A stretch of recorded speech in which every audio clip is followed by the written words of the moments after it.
The first red flag should have been the way Tom's fingers drummed against his thigh during our conversation about house rules, a telltale rhythm of barely contained anxiety that I'd seen before in desperate clients trying to hide their financial troubles. But blood clouds judgment, and Tom wasn't just another client, he was my brother's only son. "It's temporary, Uncle Robert," he said, his designer backpack worn and fraying at the edges, much like his promises, I would later realize. "Just until I figure things out with the dorm situation." His smile was disarming, practiced in a way that should have set off every alarm bell in my head. 25 years as a forensic accountant had taught me to spot the subtle signs of deception, yet here I was, willfully blind to what stood right before me. I remember that rainy Tuesday evening when he showed up at my door, his usually perfectly styled hair plastered to his forehead, looking more like the little boy who used to beg for piggyback rides than the college junior he'd become. "They're renovating the whole floor," he explained, his story smooth as polished glass. "Some kind of emergency maintenance. They're moving everyone out for at least a month." The lie was masterful in its simplicity. I would later learn that Tom had been quietly evicted from his dorm after repeated complaints about late-night disturbances and suspicious visitors. But that evening, as thunder rolled overhead and memories of his father, my late brother James, tugged at my conscience, I stepped aside and welcomed him in. My home office became his temporary bedroom, my orderly life suddenly interrupted by the chaos that seemed to follow Tom like a shadow.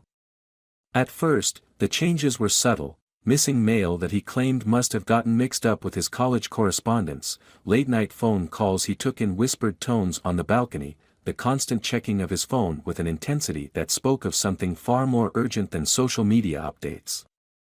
I should have known better. In my line of work, I'd seen countless cases of financial fraud begin with similar patterns. The way he lingered near my desk when I was working, his casual questions about my company's security protocols, all of it screamed of reconnaissance. But family has a way of making even the most vigilant minds drop their guard. 3 weeks into his stay, I noticed the first unauthorized charge on my credit card, $500 at an online gaming site I'd never heard of. When confronted, Tom's explanation was ready: "Oh God, Uncle Robert, I must have used your card by mistake when I was ordering textbooks. I'll pay you back right away." His voice carried just the right note of embarrassed sincerity, and I, fool that I was, chose to believe him. The signs kept mounting: hushed conversations behind closed doors, mysterious visitors who would wait in cars outside our building, the growing stack of unopened envelopes addressed to him that he would quickly snatch away. Each morning, I would find him at the kitchen table, bathed in the blue light of his laptop, claiming to be working on assignments but quickly minimizing windows whenever I approached. It wasn't until I overheard a fragment of conversation one night that the first real chill of fear ran down my spine. Tom's voice, tight with panic: "I know I promised. But you have to give me more time. The system access isn't as simple as I thought." A pause, then: "My uncle doesn't suspect anything. Trust me, I can get what we need." That night, I lay awake in bed, my mind racing through every interaction, every strange occurrence since Tom's arrival. The weight of my brother's memory pressed heavily on my chest: James, who had stood by me during my darkest hours, who had helped me rebuild my life after my divorce and subsequent financial collapse. What would he think of his son now? What would he think of me, for failing to see what was right in front of my eyes? I decided to dig deeper, to put my professional skills to use in my personal life, something I'd always avoided before. The next morning, I called in sick to work for the first time in 5 years. As soon as Tom left for his supposed classes, I began my investigation. What I found in his carelessly discarded papers made my blood run cold: betting slips, loan shark contacts, and worse, detailed notes about my company's financial systems. But before I could confront him, before I could even process the magnitude of what I'd discovered, my doorbell rang at 11 p.m. that night. Through the peephole, I saw 3 men in expensive suits, their posture suggesting they weren't there for a friendly chat. As I stood frozen, debating whether to open the door, my phone buzzed with a text from Tom: "I'm sorry, Uncle Robert. I messed up. Really messed up. Don't open the door. Call this number. The pounding on the door grew louder, and with each impact, I felt the carefully constructed facade of my life beginning to crack. Little did I know, this was only the beginning of a nightmare that would force me to choose between family loyalty and self-preservation, between justice and mercy, between the man I thought I was and the man circumstances would force me to become. The pounding on my door echoed like a funeral drum, each impact measuring out the death throes of my trust and family. I stood there, phone clutched in my trembling hand, Tom's message burning on the screen like a brand of shame. The bitter taste of betrayal filled my mouth as I realized how completely, how masterfully, I'd been played. Mr. Robert Wells. A voice cut through the door, smooth as polished steel. We know you're home. Let's handle this like professionals. The word professionals carried a weight of menace that made my spine crawl. 25 years of handling financial investigations hadn't prepared me for being on this side of the equation. I opened the door, my accountant's mind already calculating the cost of broken trust in dollars and cents, as if quantifying the betrayal could somehow make it more manageable. 3 men stood before me, their expensive suits a twisted mirror of my own professional attire. The leader, a silver-haired man with eyes like frozen lakes, smiled without warmth. We need to discuss your recent financial activities, Mr. Wells, he said, producing a folder thick with documents. Or rather, the activities conducted under your name. Each word fell like an icicle, sharp and cold, piercing through the last remnants of my denial. As they laid out the evidence on my dining room table, loan agreements, transfer records, gambling debts, I saw my reputation dissolving like paper in acid. My name, my credentials, my entire identity had been weaponized against me. The numbers danced before my eyes, $50,000 in high-interest loans, $75,000 in gambling debts, all accumulated in mere weeks. Your nephew is quite talented, the silver-haired man remarked, his tone almost appreciative. He leveraged your impeccable credit history beautifully. But talent without discipline is a dangerous thing, wouldn't you agree? The sound of keys in the door interrupted his subtle threats. Tom walked in, frozen in the doorway like a deer in headlights, his face draining of color as he took in the scene. In that moment, I saw not the confident young man who had manipulated me so skillfully, but a frightened boy drowning in consequences too deep to fathom. Uncle Robert, he started, his voice cracking. I can explain. Explain. The word erupted from me with volcanic force. Explain how you used my identity like a disposable mask. Explain how you played on my memories of your father to turn my home into your personal hunting ground. Each question was a blade, and I watched them cut deep into him. The silver-haired man's smile widened fractionally. Family drama aside, Mr. Wells, we're here to collect. The total comes to $147,000, including our handling fees. We'll need that within 72 hours. Tom stumbled forward, words tumbling out in desperate confession. I had a system, Uncle Robert. It was foolproof. I just needed seed money to get started. Then this guy at the casino showed me a way to multiply the returns using crypto trading, but it went wrong. Everything went wrong. I laughed, a hollow sound that seemed to come from someone else. A system? You mean like the system I used to track financial criminals for 2 decades? The same skills I should have used to see through your lies from day one. The reality of the situation crystallized with brutal clarity. My nephew hadn't just stolen money, he'd stolen my identity, my reputation, the very foundation of the life I'd built. And now, these men with their dead eyes and manicured threats were offering me a choice that was no choice at all. I'll need to make some arrangements, I said finally, my voice steadier than I felt. The silver-haired man nodded, sliding a business card across my table with elegant precision. 72 hours, Mr. Wells. After that, we'll be forced to explore alternative methods of collection. And do keep in mind that your nephew has shared some fascinating insights about your company's financial systems. After they left, the silence between Tom and me stretched like a chamber filling with poison gas. He stood there, tears streaming down his face, looking so much like his father that it physically hurt to look at him. But James would never have done this. James had saved me from financial ruin, his son had engineered my destruction. "Get out," I whispered, each word carved from ice. "Pack your things and get out of my house. Please," he begged, reaching for me.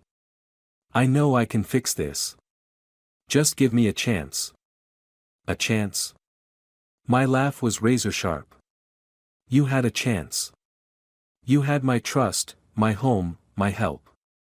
And you turned them all into weapons against me. Now get out before I call the police and end this the way I should have the moment I found those betting slips."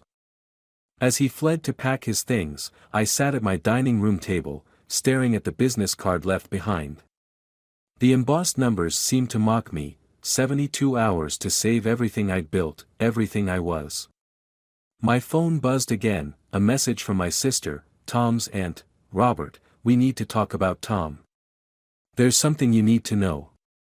I closed my eyes, feeling the weight of family secrets pressing down like a lead shroud. The game wasn't over, it was merely shifting into a darker phase. And as I heard Tom's muffled sobs from the guest room, I realized with cold certainty that this wasn't just about money anymore, it was about survival, redemption, and the terrible price of trust betrayed. I met Sarah at Café Noir, our childhood refuge turned confessional, where the shadows of hanging plants danced across weathered wooden tables like memories trying to escape their moorings. My sister's face was a roadmap of guilt, every line in crease telling a story of secrets held too long. The coffee between us grew cold, untouched, a bitter sentinel to the even more bitter truths about to surface. "I should have told you months ago," Sarah began, her fingers tracing endless circles on the ceramic mug. "Tom's gambling, it started after James died. Maybe even before."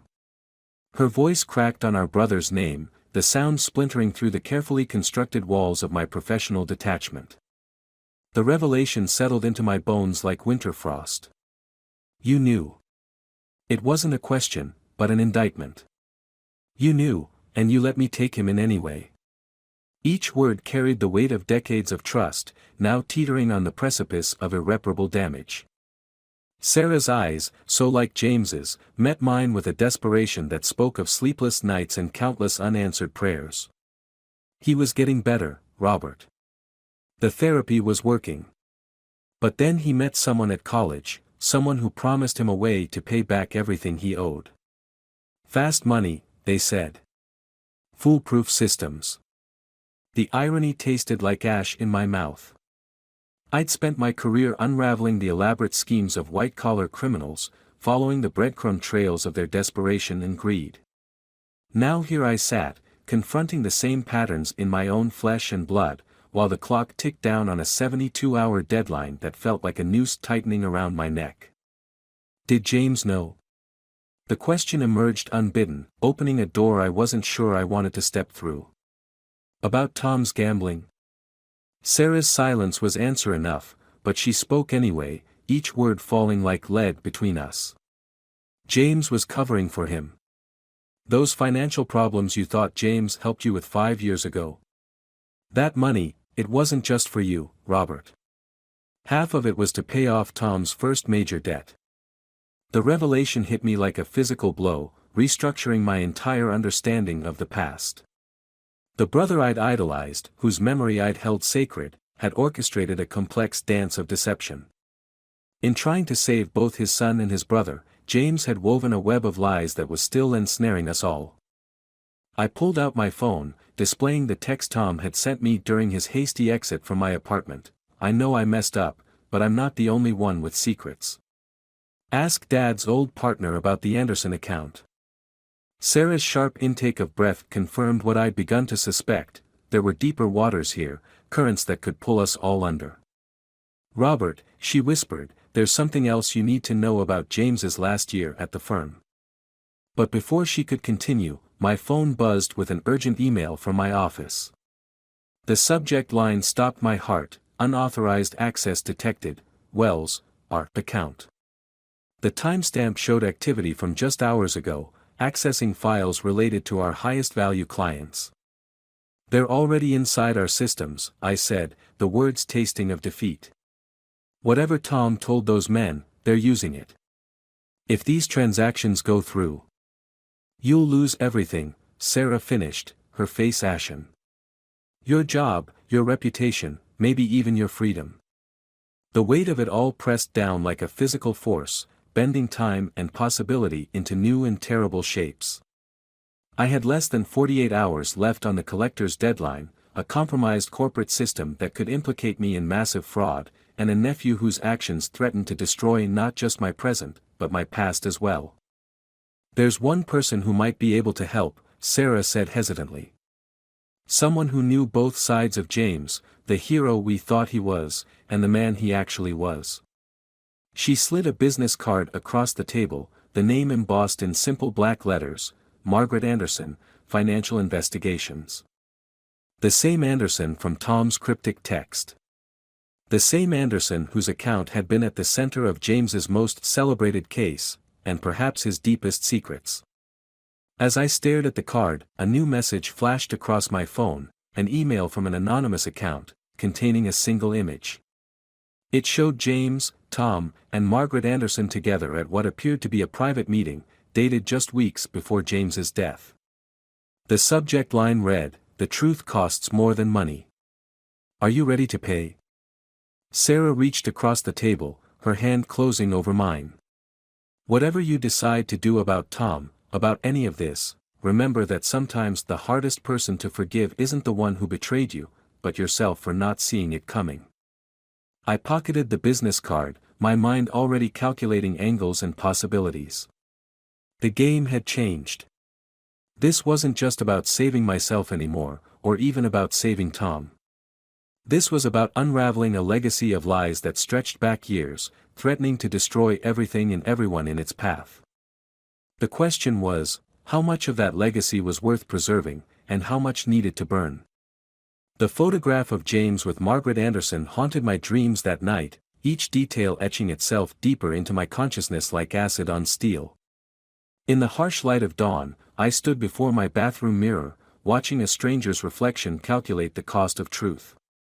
The face looking back at me wore the mask of professional competence I'd crafted over decades, but beneath it, fracture lines were spreading like spider webs across glass. Margaret's office occupied the 13th floor of a glass tower that seemed to pierce the clouds themselves, an appropriate setting for a woman who'd built her reputation on penetrating corporate veils. The elevator ride-up felt like ascending to judgment, each floor marking another moment where I could still turn back, still choose ignorance over the ravaging clarity of truth. "I wondered when you'd come," she said as I entered, not bothering to look up from her desk. Her voice carried the weight of expectations fulfilled, of prophecies finally coming to fruition. "James always said you were the smart one. The careful one. The one who'd figure it out eventually." The casual mention of my brother's name struck like a physical blow, but I forced myself to maintain composure. "Figure what out, exactly?" My voice emerged steady, professional, the voice of Robert Wells, forensic accountant, not Robert Wells, man drowning in the undertow of family secrets. She finally looked up, her eyes the color of aged bourbon and just as intoxicating. "That his greatest feat wasn't saving you from financial ruin 5 years ago. It was making you believe that's what he did." The words landed like body blows, each one targeting a vulnerable spot in my carefully constructed narrative of the past. "The Anderson account," I said, watching her reaction. "Tom mentioned it before he disappeared. Said it was the key to understanding everything." Margaret's laugh was soft, dangerous. "Tom's playing a game he doesn't understand, Robert. Just like his father did. The Anderson account wasn't just money, it was a door. And once opened..." She left the sentence hanging, pregnant with implication. My phone buzzed, another alert from the office about unauthorized system access. The noose was tightening, time slipping away like sand through an hourglass. But here, in this sterile tower of glass and steel, I sensed I was finally approaching the heart of the labyrinth. "Show me," I demanded, surprising us both with the raw authority in my voice. "Show me what James was really doing." For a long moment, she studied me, measuring my worth against some internal scale. Then she turned her monitor around, displaying a complex web of transactions that made my blood run cold. There was my brother's signature methodology, but twisted, corrupted, a dark mirror of the techniques I used to catch financial criminals. "James didn't save you from ruin," Margaret said quietly. "He saved you from discovery. The money troubles you thought were yours. They were breadcrumbs, carefully laid to distract you from noticing the larger pattern. A pattern that's still active today." The implications hit me with the force of a tidal wave. The system breaches at my firm weren't random. The collectors threatening me weren't just loan sharks. Everything, Tom's gambling, James's help, my own carefully constructed life, was part of a larger design, a pattern I'd been too close to see. My phone buzzed again. A text from an unknown number: "Time's running out, Mr. Wells. The Anderson protocol is already in motion." What would your clients say if they knew their trusted accountant was part of his brother's long con? The weight of revelation pressed down like a physical force, bending my perception of reality into new and terrible shapes. Every certainty I'd built my life upon was dissolving, revealing the quicksand beneath. "There's more," Margaret said, pulling out a thick file. "But before I show you, you need to understand something. James wasn't just your brother, and Tom isn't just your nephew. They're links in a chain that goes back decades. The question is..." She leaned forward, her eyes boring into mine. "Are you ready to see where it leads? Because once you do, there's no going back.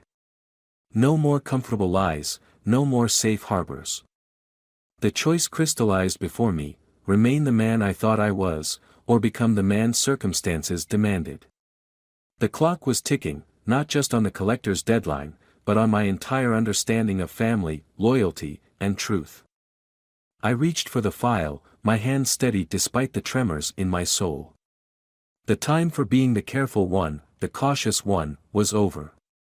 If I was going to save myself, and maybe even Tom, I needed to understand the full scope of James's legacy, no matter how dark it might be.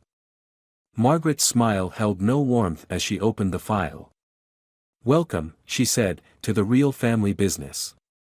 The truth landed like shards of broken glass in my consciousness, each revelation cutting deeper than the last. Margaret's file lay open before me, its contents rewriting the architecture of my world with brutal efficiency. My brother, my savior, my compass, my mirror of moral certainty, had been the architect of a financial labyrinth so complex it made my decades of forensic work look like child's play. The Anderson protocol wasn't just a case, Margaret explained, her voice carrying the weight of long-buried secrets. It was James's masterpiece, a self-perpetuating system of financial manipulation that could turn legitimate businesses into unwitting laundromats for some of the most dangerous people in the world. The elegant brutality of it all struck me with almost physical force. Every principle I'd built my career upon, transparency, accountability, justice, had been weaponized by my own brother into tools of deception. The realization crawled through my veins like ice water, freezing every comfortable certainty I'd ever held. "And Tom?"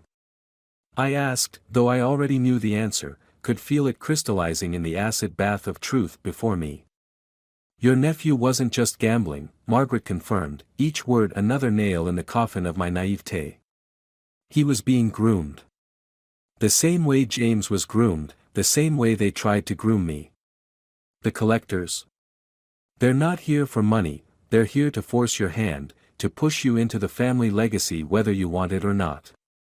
I closed my eyes, remembering Tom's desperate face, seeing it now through the lens of this new reality. He hadn't just been running from debt, he'd been running from inheritance, from a destiny carved in the bones of our family tree. Every panicked glance, every midnight phone call, every desperate plea took on new meaning, like a photograph suddenly brought into sharp focus. The system breach at your firm wasn't random, Margaret continued, pulling up a series of transactions on her screen. Look at the pattern. It's James's signature, the same technique he used to build the Anderson network. They're not trying to destroy you, Robert. They're trying to recruit you. By compromising your position, they ensure you have no choice but to join them. The elegant malice of it all sparked something in me, not just anger or betrayal, but a cold, crystalline clarity. I'd spent my life following rules, building walls between right and wrong, good and evil. But those walls had been illusions, smoke screens crafted by the very people I trusted most. There's more, Margaret said, sliding another file across her desk. James left this for you. Said you'd know what to do with it when the time came. Her eyes met mine, carrying a weight of understanding that transcended words. He knew, Robert. He knew you'd be the one to either complete his work or destroy it entirely. Inside the file was a single USB drive and a handwritten note in my brother's familiar scrawl: "The system isn't just numbers, little brother. It's a mirror. What you see in it says more about you than it does about the truth." As I held the drive, my phone buzzed again, another message from the collectors: "24 hours left, Mr. Wells. Time to decide whose son you really are." The question hung in the air like smoke, acrid and inescapable. Was I my father's son, the straight-arrow accountant who died believing in the system? Or was I James's brother, capable of seeing the system for what it really was, a game where morality was just another variable to be manipulated? "They'll be watching your every move now," Margaret warned, her voice softening with something like compassion. "The moment you leave this office, the endgame begins. Whatever you decide to do with James's legacy, remember, the most dangerous player in any game is the one who has nothing left to lose." I stood, pocketing the drive with hands that didn't shake, not because I wasn't afraid, but because I'd moved beyond fear into something colder, clearer, more precise. The man who'd walked into this office, the careful, cautious Robert Wells, was dead, transformed by the acid bath of truth into something else entirely. "One last thing," Margaret called as I reached the door. "The collectors. They're not just working for the organization. They're working for someone closer to home. Someone who's been waiting years for this moment." The final piece clicked into place with terrible clarity. "Sarah," I breathed, the name tasting of ashes and revelation. "My sister's been part of this from the beginning." Margaret's smile was a razor in the fading light. "Now you're thinking like a Wells." As I rode the elevator down, my phone lit up with a final message, this one from Tom: "Uncle Robert, I know what Mom did. I know everything. Meet me where Dad taught us to fish. I can prove it's all been a setup from the start." The savage geometry of betrayal had come full circle. It was time to stop being the accountant and become what James had always seen in me, the architect of my own revenge. The old fishing dock creaked beneath my feet like the joints of a dying beast, each step carrying me deeper into the geometry of betrayal. Mist clung to the lake's surface, nature's own smokescreen, as if the universe itself conspired to shroud this final act in appropriate mystery. The weight of James's USB drive in my pocket felt like a loaded gun, a weapon of truth waiting to be discharged. Tom's silhouette materialized through the fog like a ghost made manifest, his shoulders carrying a weight I recognized all too well, the burden of secrets too heavy for one soul to bear. Behind him, the water stretched out like a sheet of obsidian, reflecting nothing, concealing everything. "You figured it out." His voice carried none of the desperate edge I'd grown accustomed to. Instead, it resonated with a clarity that spoke of chains finally broken. "About Mom, about all of it." "The prodigal nephew," I said, tasting the irony on my tongue. Or should I say the perfect pawn? Playing the role of the desperate gambler while Sarah orchestrated her grand design from the shadows. The truth had reconstructed itself in my mind during the drive here, each piece clicking into place with the precision of a master locksmith's tools. Sarah hadn't been protecting Tom, she'd been using him, molding him into the pressure point that would force my hand, drive me toward the destiny James had tried to spare me from. She never forgave Dad for choosing you, Tom said, his words cutting through the mist like knives. When he made you the guardian of his real legacy instead of her, it broke something in her. The gambling debts, the collectors, the corporate breach, it was all theater, designed to push you toward this moment. I pulled out my phone, displaying the last text from the collectors. Your mother's partners gave me until dawn to comply. To take my rightful place in the family enterprise, using my position to expand the Anderson protocol across my firm's entire client base. And if you refuse? Tom's question hung in the air between us. Then every transaction I've ever overseen gets flagged as suspicious. Every client account I've touched becomes toxic. The evidence trail leads straight to me, while the real architects remain invisible. The elegant brutality of it painted my sister in a new light, a chess master who'd spent years positioning her pieces for this exact endgame. Thunder rolled across the lake, nature's own percussion accompanying this theater of betrayal. Tom took a step closer, his features carved in shadows and regret. I tried to warn you, tried to leave enough breadcrumbs without exposing everything. But Mom, she's always been 3 steps ahead. Not always, I said, feeling the cold smile spread across my face. James knew. He saw what she was becoming, what she'd do to preserve the empire he tried to dismantle. That's why he left me this.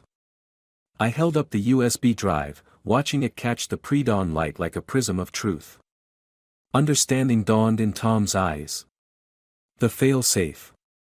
Dad told me about it on his deathbed, a digital skeleton key that could unravel everything. Not just Mom's operation, but the entire network. The ultimate dead man's switch, I confirmed. Your father wasn't just a master architect of financial fraud, Tom. He was also its greatest critic. He built backdoors into every system, planted evidence that could bring down the entire enterprise. But he needed someone on the inside, someone with the technical access and moral compass to use it. And he chose you. Tom's voice carried a weight of comprehension.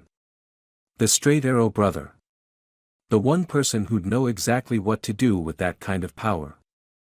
The dawn was breaking now, painting the lake in shades of blood and gold. My phone buzzed one final time. Sarah, right on schedule, time's up, little brother. Your career, your reputation, your future, all hanging by a thread. Make the right choice. I met Tom's gaze, seeing in it a reflection of my own transformation. I already have. With deliberate precision, I pulled out a second device, a secure laptop connected to my firm's emergency protocols. The USB drive slid home with a click that felt like destiny. Your mother forgot something crucial, Tom. Something James knew better than anyone. What's that? The most dangerous person isn't the one with nothing to lose. My fingers flew across the keyboard, activating the cascade of revelations James had prepared. It's the one who's willing to lose everything to do what's right. The screen lit up with confirmation after confirmation, evidence flooding out to every regulatory body, every law enforcement agency, every financial watchdog organization globally. The Anderson Protocol revealed in all its corrupt glory, with Sarah's fingerprints on every level. It's done, I said, watching the first rays of sun pierce the fog. By noon, the entire network will be exposed. Your mother, her partners, every corrupt player who thought they could use our family name as a shield, they all fall together. Tom's shoulders straightened, as if shedding a lifetime of accumulated weight. And us? We'll face our own music, I replied, feeling a strange peace settle over me. My career in finance is over, no one trusts a whistleblower, even a righteous one. But sometimes the price of redemption is everything you thought you were. As if on cue, sirens began to wail in the distance, the first responders to a fire that would consume generations of careful lives. Tom and I stood together on that weathered dock, watching the sun rise on the ashes of our family legacy. James would be proud, Tom said quietly. No, I corrected him, feeling the last pieces of my old self fall away like autumn leaves.